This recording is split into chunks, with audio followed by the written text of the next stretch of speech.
two companions. There wasn't water, of course. Just like Bukhari and Muslim narrates to us. They decided to perform dry ablution.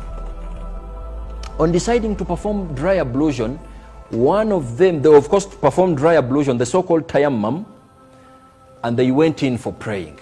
After praying, immediately after saying salam, they realized that water was back. So the other, one of the two, was like, of course water is back. I need to perform ablution and I re-pray again because water is back. And the other one was like, of course I won't repeat the prayer. It's because, of course, water wasn't around. I performed dry ablution and here I am. I'm done with prayers. There's no need for me to do again any prayer.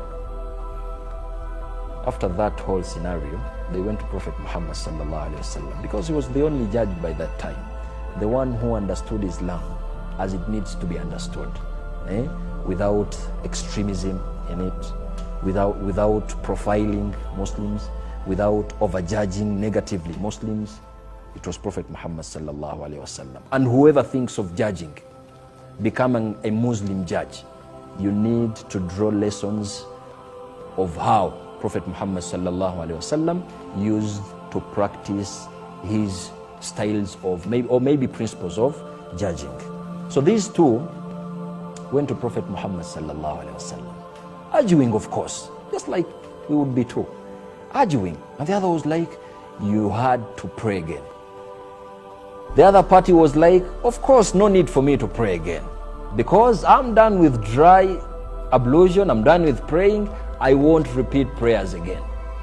But when they went to Prophet Muhammad sallallahu alaihi wasallam, فَقَالَ لِلْأَوَّلِ, Prophet said such sweet statements. I will even say them in Arabic to those who understand Arabic, to understand or maybe comprehend what Prophet Muhammad sallallahu alaihi wasallam was saying. فَقَالَ لِلْأَوَّلِ أَصَبْتَ وَلَكَ أَجْرَانِ. The first one, who repeated the prayer where after seeing water, even after he had prayed, Prophet was like, Asabta walaka ajrani. You're on the right track and you're having two rewards. What did Prophet say to the second party? Prophet was like, waqala lil akhar. Prophet was like to the other party, juzita wattaba'ta sunnah. The other one who never prayed again, Prophet was like, juzita, you also rewarded wattaba'ta sunnah, and you followed my traditions. How moderate is that statement? Me and you perhaps we would be saying, or maybe expecting Prophet to say, you were right and you were wrong. Before even ending today's session, this is what we learn out of here.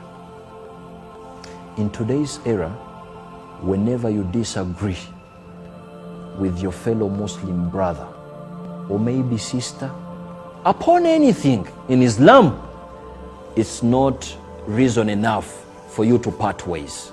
This is what we're seeing today.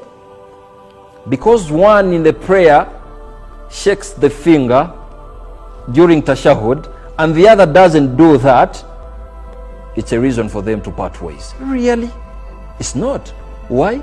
Had it been a reason, Prophet Muhammad sallallahu alaihi wasallam would have trained his companions way back, 1,400 years back. But then it's not the way.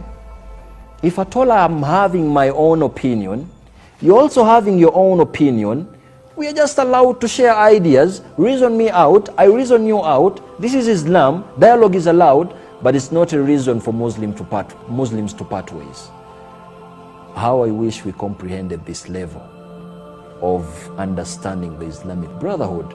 I believe we would have been the best group amongst all groups of people in this world.